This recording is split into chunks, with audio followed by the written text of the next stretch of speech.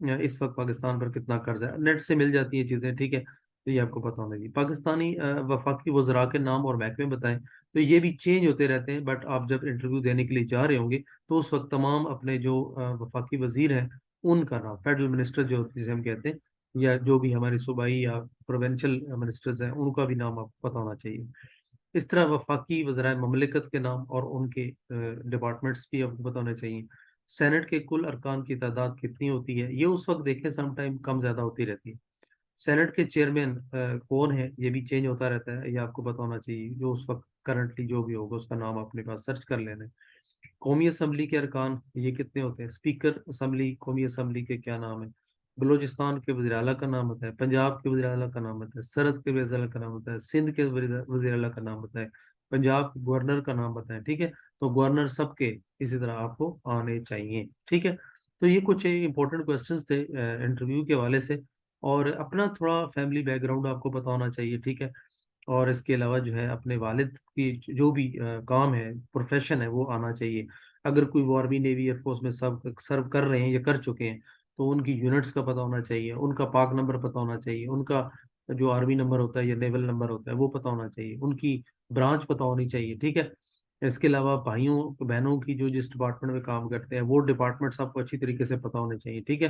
तो ये जो बेसिक चीज़ें हैं ना, ये आपको आनी चाहिए, ठीक है। अगर ये नहीं आती तो इसका मतलब है आपने अब आप वर्कआउट करके नहीं आए, ठीक है। सिंपल सी बात है।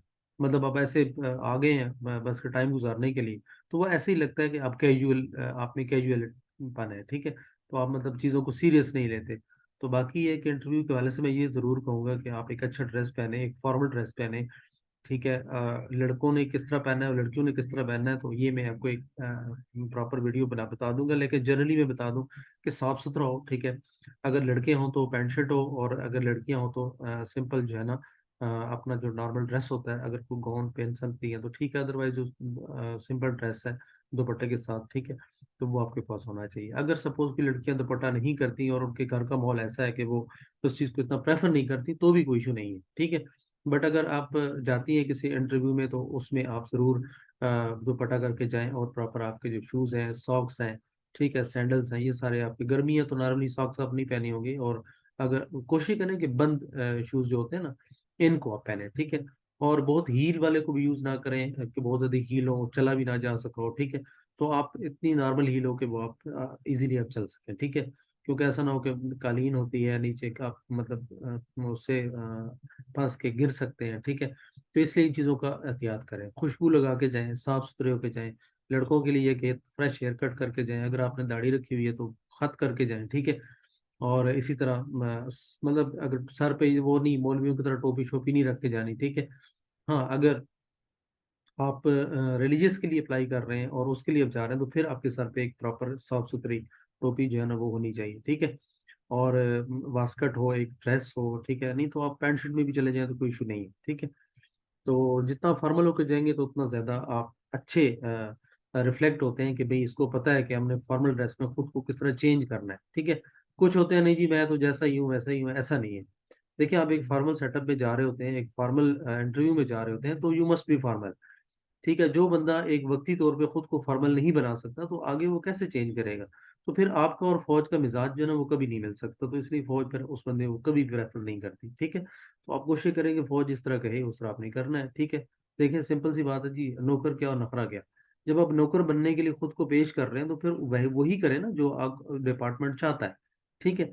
तो आप भी वही करें। अदरवाइज तो देखें, अगर आपने अगर वजीर आजम बनना है तो फिर फौज में करने क्या जा रहे हैं, ठीक है। तो जब आप अपने आप को खुद को एक पेश कर रहे हैं खिदमत के लिए कि जनाब हम खिदमत करने आ रहे हैं, ठीक है, चाहे वो मुल्क की है, लेकिन देखें आप एक डिपार्टमेंट के अंदर तो जा रहे हैं ना, तो उसके लिए फिर आपको उनकी मर्जी के मुताबिक चलना होगा, ठीक है। तो कोशिश करें कि एक फॉर्मल ड्रेस में जाएं, और ताकि आप उनमें ढल सकें, उन जैसा बन सकें, ठीक है। फिर तो आपको फौज पसंद करेगी, ठीक है। लेकिन अगर आप अपनी मर्जी करेंगे तो फिर फौज अपनी मर्जी वालों को जो है ना वो कभी नहीं देती, ठीक है। चलें जी, इस तरह और भी क्वेश्चन इंशाल्लाह आप लोगों के लिए लाते रहेंगे। मिलते हैं अगली वीडियो में। और आखिर में यही कहूँगा कि अभी तक अगर आपने चैनल सब्सक्राइब नहीं किया तो ज़रूर सब्सक्राइब कर लें। और अगर पीडीएफ चाहिए हो तो इसी के लिंक के नीचे मतलब इसी वीडियो के नीचे लिंक्स मौजूद है, आप वहाँ से रिकमेंडेड बुक्स भी देख सकते हैं।